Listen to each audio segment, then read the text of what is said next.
Hi, welcome to Frederick's Garage, home of the life-ruining rust remediation project I call the Bel Airror.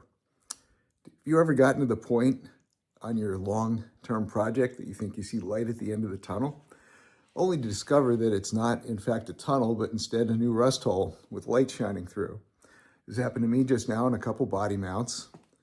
Here's how I handled it. Stick around.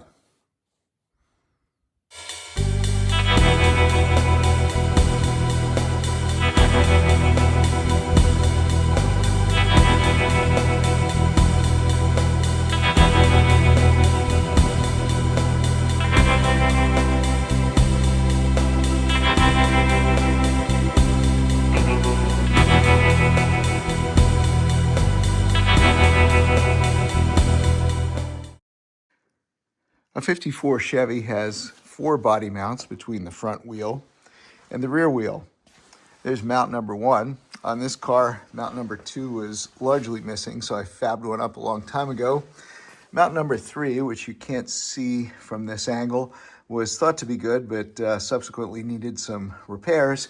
And mount number 4 was completely gone, and I waited long enough that a reproduction was available. So I'll be covering the fabrication, modification, and installation of mounts 2 and 4 in another video. This video focuses on repairing mount number 1 and mount number 3 that had some surprise issues. So I'm under the passenger side rocker panel here looking for interior metal to paint. Probably going to use a brush, get everything cleaned up, ready to weld the inner rocker in. And I saw a bulged up area on this front body mount, a couple taps with a screwdriver and a hammer, and there we have another hole we got to weld up. So this is 16 gauge metal. It's going to be a little tough getting in there to cut the piece out, but I'll do the best I can, obviously. I think I need to use my my little pneumatic grinder here, maybe use an older wheel that's a little smaller. At least I can get the surfaces going this way with the wheel. I may have to use a hacksaw or something to cut the short sides there, because I don't want to cut this any bigger than I have to. There's not a whole lot of room to work in there or weld, so smaller is better, assuming the surrounding metal is sound. So let's get started. I keep a collection of used discs, cutting wheels around, so I have a couple of smaller sizes to choose from, smaller diameters to fit into tight spots like the one we have here. I used one of the slightly larger ones to make the first 2 cuts, and I think that was successful. Looks like there's good meat around both sides of the hole. Ended up using my angled die grinder. I'm always real careful when using this without a guard. Make sure I wear heavy goggles and of course a dust mask, because I think this stuff is pretty bad for your lungs. In any case, this, even with the smaller disc installed, is not going to fit into that area. I might be able to make the initial cut on the top, but the risk of hitting here and messing that up is great. So what I think I'll have to do is revert to my Dremel with a cutting disc on that. I'll probably tear through 3 or 4 of them until I get through this 16 gauge metal, but so be it. Let's get on it. It looks like I have 2 choices with my Dremel. I have the standard Dremel cutting disc with this mandrel with a real skinny base. These are the ones that always seem to break. Then I have this other one. I think I got this at Harbor Freight. Maybe I got it at a car show at one of the tool vendors, can't remember. But in any case, the disc for that has a larger hole in the middle. It's a little bit bigger overall, the bigger diameter. But more importantly, though, the mandrel is beefier and the disc's a teeny bit thicker, so I may not break as many. So it looks to me like let's crawl into the car. Looks like the bigger disc, yeah, reverse the hands here so you'll see what I'm talking about. The bigger disc will actually fit in here and cut across the top, but it's still a little too big for down here. However, So I've done the cut up here. Maybe it'll be worn down enough to cut the horizontal slice without hitting the edge here. If not, I'll just use the smaller disc, and while I may go through a couple of them, I won't go through any of them making the cut up here. So let's get that specced out, hooked up, and see how it works. So we made our first cut with the larger disc, but as you can see, the larger disc, even with a little wear on, it's still too big to fit in here without colliding with the edge that we want to keep. So we'll go through the plan with using the smaller disc, and hopefully that'll do the job. Well, the small disc is even too big for this small work area, and I'm nicking this outer edge here, just beginning to cut the edge there. Fortunately, this is fatigued and cut through enough I could knock the top out. So I think what we're gonna do is just use a pair of pliers and twist this piece out. Be nice if I could at least put a score mark on it, but we'll do what we have to do, and we'll get that out of there and we'll touch it up with the die grinder. So here's the rusty bits that we got out of there. And there we have a nice, reasonably rectangular hole to hopefully do a butt weld of like thickness 16 gauge metal.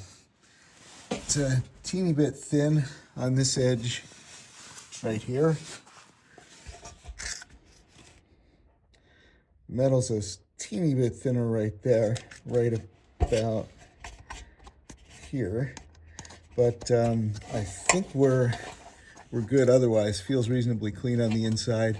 Even if it blows through during welding, I can fill a small hole like that with weld easily enough. So let's get on to the next phase. What I've done next is squared out the hole a little bit with this triangle file and put a piece of cardboard up on the inside to get the shape to cut out a template to cut out a patch. So let's keep going. So the body brackets are clearly 16 gauge sheet metal, and here's a piece of a reproduction bracket that I cut off the rear body bracket. It's definitely 16 gauge metal. Here's a piece of 16 gauge I have. What I think I'm going to do though is cut my patch out of a piece of 18 gauge, because 18 I can actually cut with the snips or cut more easily. And also the piece that I'm repairing is a little bit thinner in spots. So this would be perhaps easier to work in and to weld similar thicknesses. Worst case, it doesn't work out. I put in a piece of 16. Finally, though, the section of that I'm replacing isn't really a structural section. It's more cosmetic. So I think this will be a little easier to work with, a little easier to fit in there. The heat will transfer a little more effectively. So that's what I'm going to try. Looks like this piece here is just a little bit bigger than our pattern. So if I snip that off and then grind the edges down, I think I'll be pretty close. Let's move on. I've scratched out the shape of the piece that I want with an awl. And what I'm going to do is use my bench grinder to narrow the right edge and the top edge, and I'll keep the piece intact so I have something to hold on to until I get it shaped. Then I'll finally run a tin snips across the lower edge and get it to the final shape. Let's get on it. So we've used the bench grinder to shape the piece, whittle it down essentially. Let's see how we're looking. Light's bad here. Not too far off. The patch was a little smaller than the hole, so there's a little bit of wiggle room. Anyway, it's tough to do one-handed here. So there we go. What I'm gonna do is hold the metal piece up in there. Now that it's fitted on two sides, on three sides. Let's see how it looks. Follow me.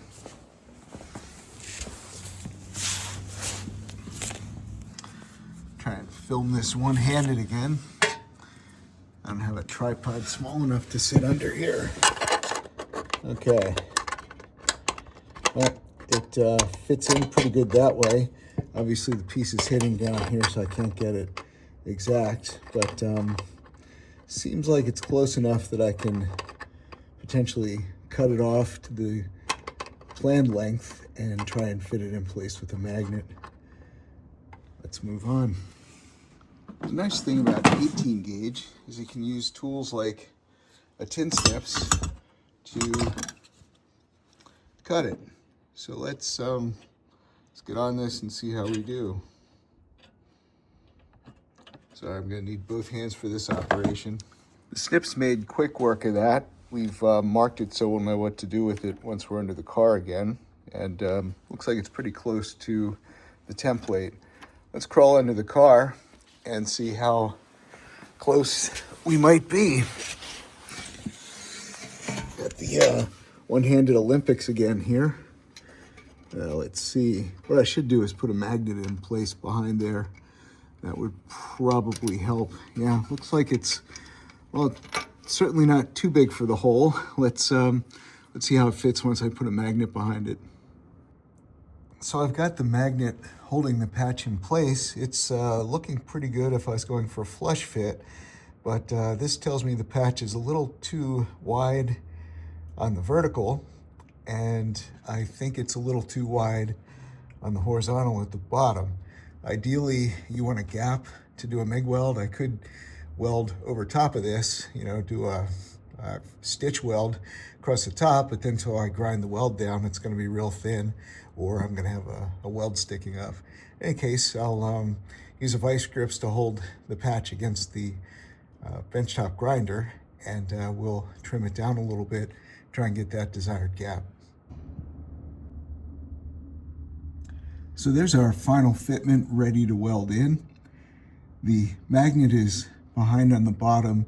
Problem with a magnet is it's a bit of a heat sink. So we're just going to tack this in two spots, probably on the vertical sides, just to get it in there that we don't need a clamp or a magnet, and then we'll tweak it with a small screwdriver or additional clamps or hammers just to get it to conform a little bit better. But I think she's ready to weld in. I haven't shined up the original bracket because I want the welds to go down into the shiny edges rather than sticking to the outer surface. So hopefully the lack of shine will encourage that penetration. We welded her up and we finished it off with die grinder and belt sander. And this is what we're facing. And this is what we're left with. So not too shabby, and a little bit of that will show. I'm going to go over it with a finer sanding belt shortly, but more to the point, you can see in here this section's newer, and same on the other side, that end section is newer. And I welded it in from the other side 20 years ago before I really knew what I was doing.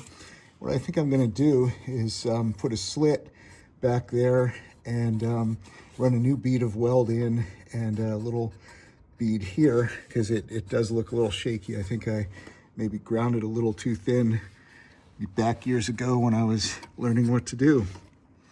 So let's move on. We're going to use a cutting disc in the die grinder, the angled die grinder, to get in there properly.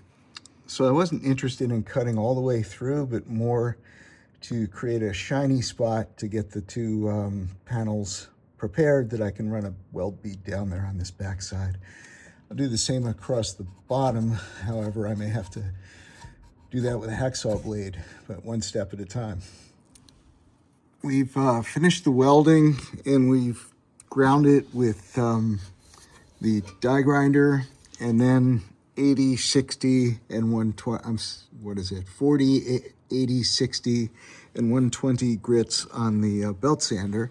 So it's pretty clean, pretty nice. Obviously you could tell it's been worked on if you look closely, but I don't care. It's strong and it's gonna look good. So what we're gonna do is hit this up in here with the wire brush, and then we're gonna coat all this with black paint. And of course we'll follow through and coat the inside of the rocker here with black paint as well, getting us one step closer to welding on the inner rocker and buttoning this bad boy up. So here's what it looks like with a little bit of paint splashed on it. You can see where there's a little bit of weld sticking up, but up there where it's rough looking, that's just a little bit of undercoat remaining. So same over here. I missed a spot with paint. I brush painted this, but once the inner rocker is all welded in and things are said and done, I'll clean it up a little bit more and put a nice sprayed coat of paint on it. Maybe that'll make it a little closer to, make it look a little closer to original. Anyway, that's enough for today. Cheers. As they say, no good deed goes unpunished.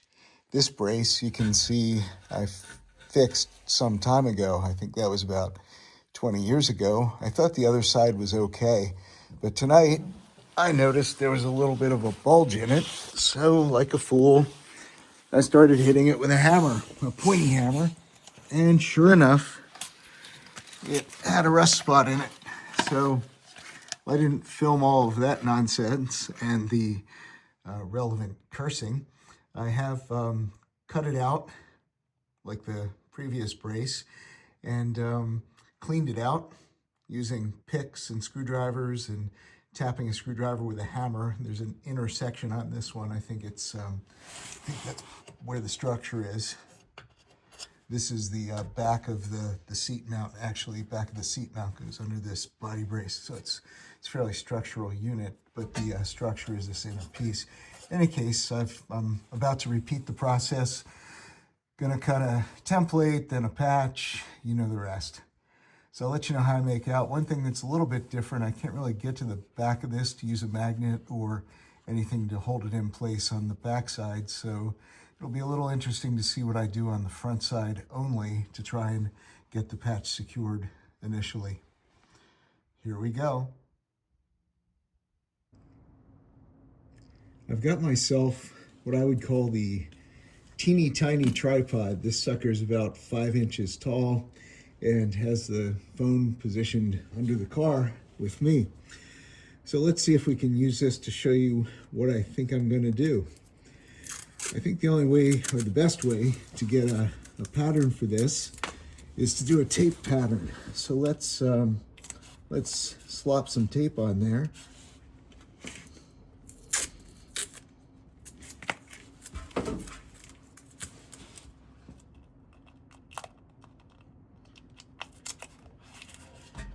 Okay, so we can certainly feel the outline of the hole. So let's see if we can use this pen and accentuate that a bit. Oh boy, it's a little tougher than it seems. Oh, so much for the teeny tiny tripod. I've tripped up the teeny tiny tripod. All right, well, may have to trust me on this one. So let's try and color this sucker in using the ability to go in, you know, push in a little bit to feel where the edges are. And I've actually broken through in a few spots. Let's also mark where the top of this is. There we go. Don't know if that's an umbrella or an arrow. Let's peel that sucker off and see if we can't translate that to cardboard and then to sheet metal. So here we are in the makeshift work table, and let's put this on some cardboard, and we're going to cut this out. This is some precision scissor work here. I know most of us covered this in kindergarten, but just in case, thought I'd capture it for our cultural enrichment. So there we go. That looks like our patch size. Let's try and mock it up under the car. What I'm going to do is stick a piece of tape on the front so I can hold it in place. Otherwise it'll fall inside. I don't have access to the back like I did with the previous patch. So here's the patch with the handle on it. Let's see how well or not well it fits.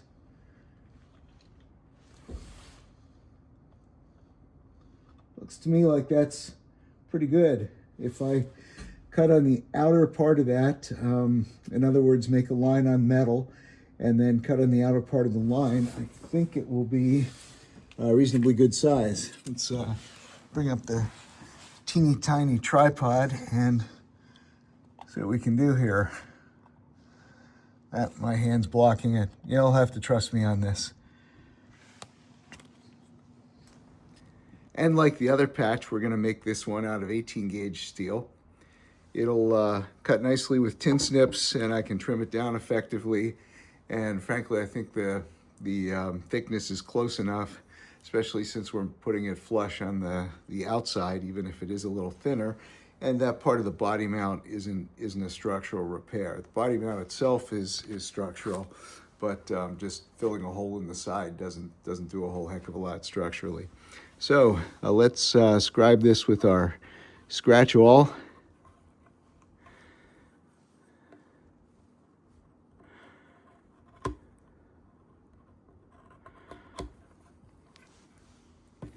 Yeah, sometimes small makes it more difficult.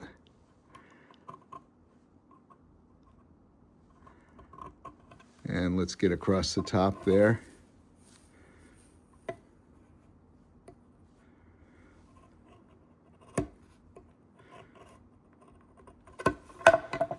So there we have it.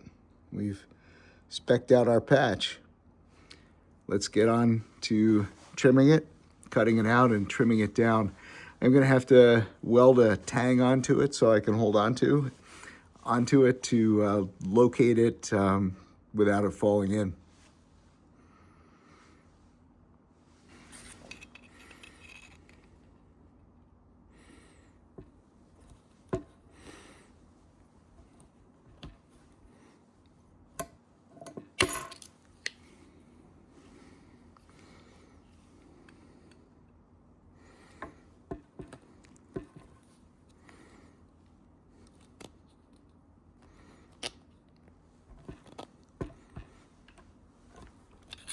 These aviation snips make quick work of this.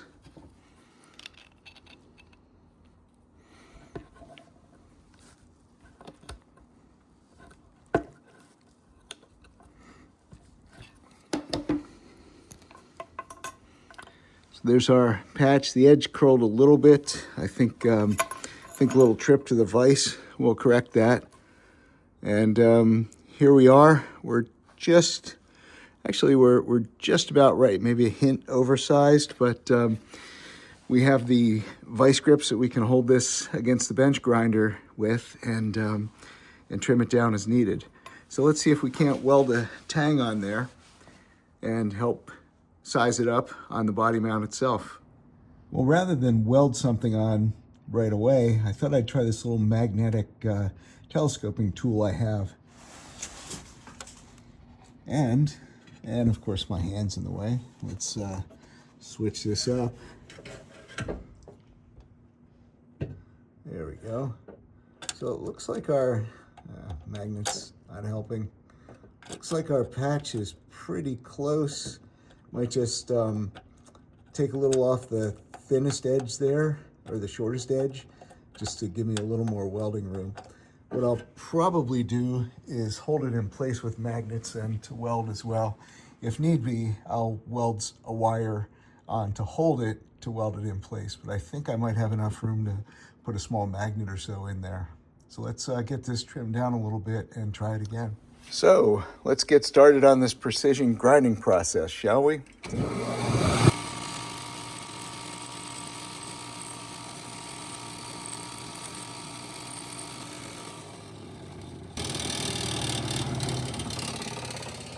Let's put it back on the magnet and we'll trial fit it again. And let's give this another try. It's a little easier with two hands, but there we go. Yeah, looks like that's gonna fit pretty nicely. Not a huge gap for welding, but I think we're okay. You know what, I'm gonna knock a little bit off of this lower right corner just to have a little more room for weld bead. Be right back. Before I weld this up though, I'd like to address the rusty surface inside there. I worked on this body mount probably 20 years ago or more, where I had put a patch on this side, and I honestly couldn't remember if I had cleaned it out thoroughly and painted the inside. So I used a mirror and checked it out, and it looks like I cleaned it out pretty good before I put the rocker on many moons ago. But of course, this area is, untreated. So I'm gonna try and spray something in there. Let me crawl out from under here and see what I can pull together. I use fluid film a lot, which is a lanolin-based product for lubrication or rust protection, but it's not a good choice to use when you're gonna be doing welding or you have paint work to do. On my driver cars, I'll fill up the rocker panels and frame rails with fluid film, but I'm not about to try and paint any of those parts. They're, in good shape. So what I'll use here is rust reformer. It's like POR 15. Of course, I can spray this. And challenge though is, how do I get into the hole? Well, I use a lot of fluid film, and each can of fluid film comes with a spray nozzle and a little extender. And I've saved a bunch of them that are unused. They're not contaminated with fluid film. So what I've done is taken a new one, and I'm gonna try it out on here and see if I can't extend the spray of this can into the access hole on the side of the body mount. This is something new. I'm wondering how it's gonna go. So I've cleaned it out pretty good, and I've lined the parts I don't want coated with cardboard, because I really only want this chemical to end up on bare metal. So let me get my spray can. Spray can is ready to go. Let's give this a shot. Oh, beautiful. Look at that.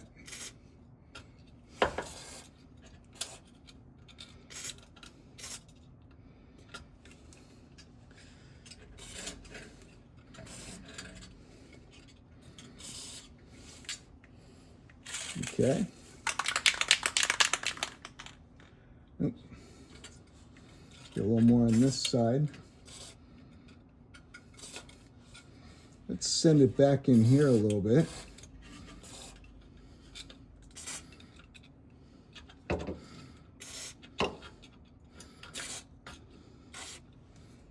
All right, and we'll get a towel and clean that up, because we don't want that on painted surface or where we're gonna weld. So let's see.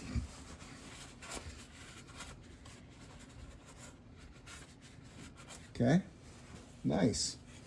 Let's use a light and a mirror and see what we got.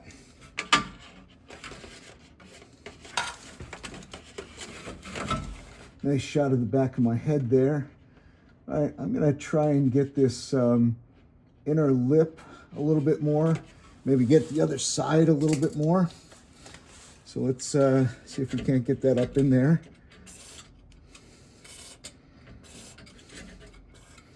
And then, there we go. Of course, I'm gonna end up wearing this stuff. There we go. So the ad hoc spray tube works a little bit better than anticipated, or at least as well as anticipated. Let's see if I can get this chemical off my skin. And while I have this out and working, I think I'll shoot in a couple other body mounts for the moment. Ultimately, when this car is done, I'll fill all the cavities with fluid film, not fill, but coat.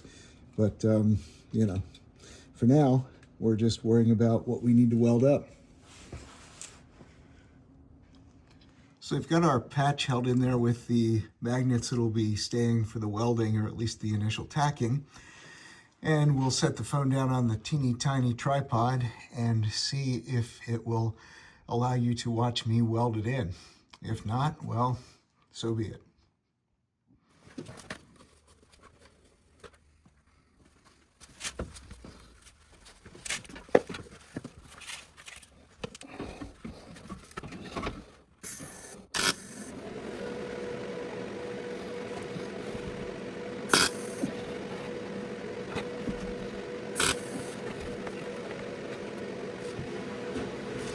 Looks like we have a couple good tacks in there that we may not need the magnets.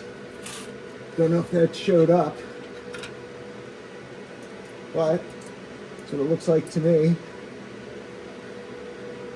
Back corner, I think I need to pry that out a little bit with a screwdriver. Let me go get a pick. Okay, let's see, will screwdriver fit? Not so well. Let's try this pick.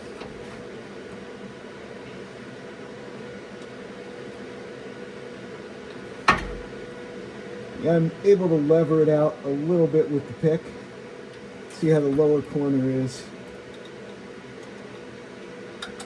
Lower corner same way. Oh, I see what's up. The upper corner, or the upper part hasn't caught yet. So let me tack in the upper portion, and then we can lever out the, yeah, that upper tack isn't holding on to anything. So let's get that.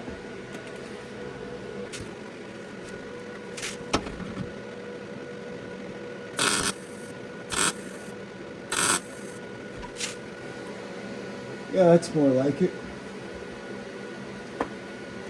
And that's a little bit warm there. Let's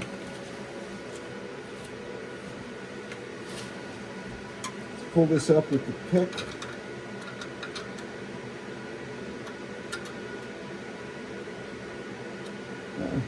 Good. We're able to pry that up a teeny bit. I think that's all we'll need. I'm find where my other pick is so I'm not laying on it. There it is. That could put a hurting on you. All right, let's secure this a little further.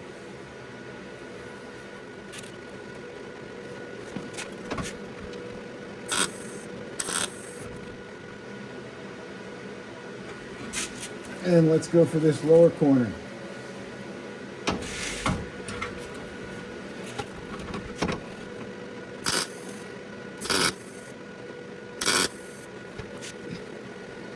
It's like we're welding to the patch, but not to the frame rail or the body mount. So let's do that again.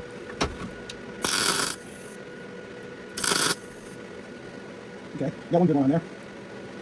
And we'll get this side too.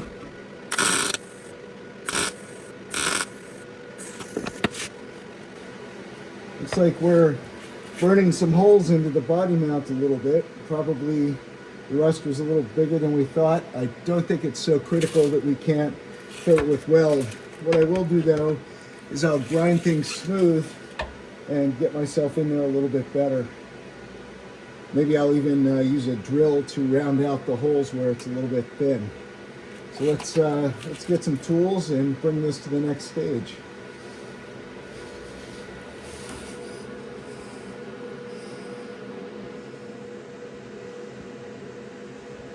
There you can see a little bit better what we're up against. I haven't ground it yet or drilled it. I just put a couple more tacks in, filled the holes as best as I could. Obviously there's still a hole up above there. Letting things cool down a bit, and then I'll grind it off, see where we still have holes, and see what needs to be done. I'm going to use the angle grinder with this die grinder tip and round those welds down and see what needs to be done. Not too atypical. You go to fill in a hole or a gap and things broaden a little bit. You end up going a little beyond your intended patch. In fact, I still see a little teeny hole back out there.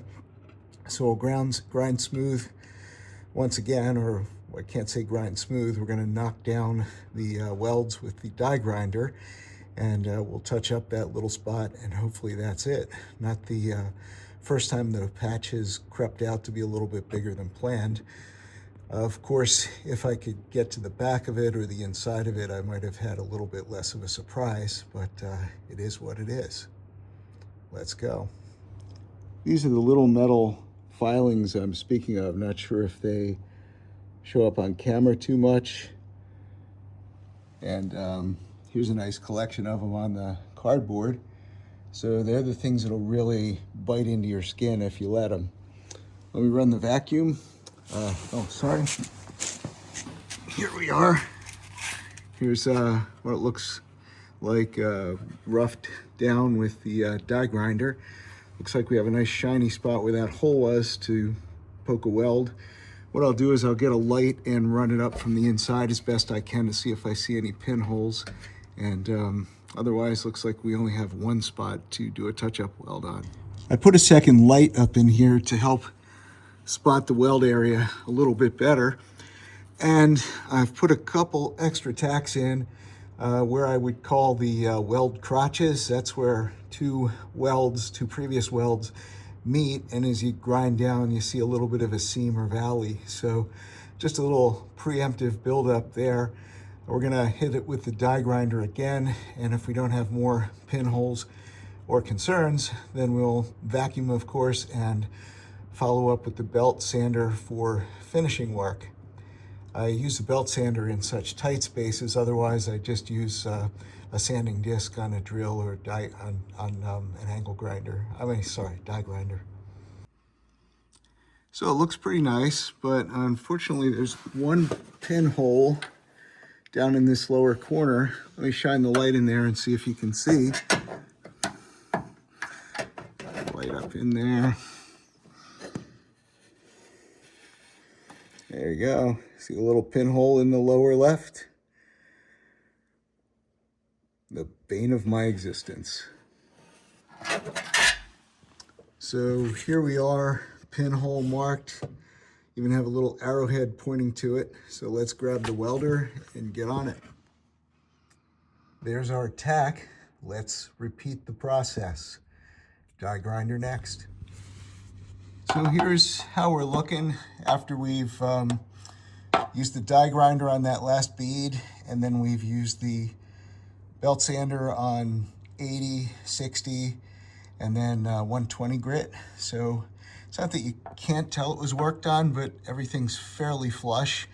I think till there's a little paint on there, maybe a little primer, it'll fill in some of those lows. Let's check it for pinholes. Spoiler alert, I've already done this. I'll be darking this up a bit. And there are none. No pinholes. So I think we're done. Yay! I hit this spot with a little bit of self-etching primer. It's in the process of drying. This is going to be painted flat black, and I'll do so along with painting the inside of the rocker panel and a few other things that are going to be sealed off when I weld in the inner rocker. So no paint and finishing just yet, but that gives you an idea what it looks like near finished.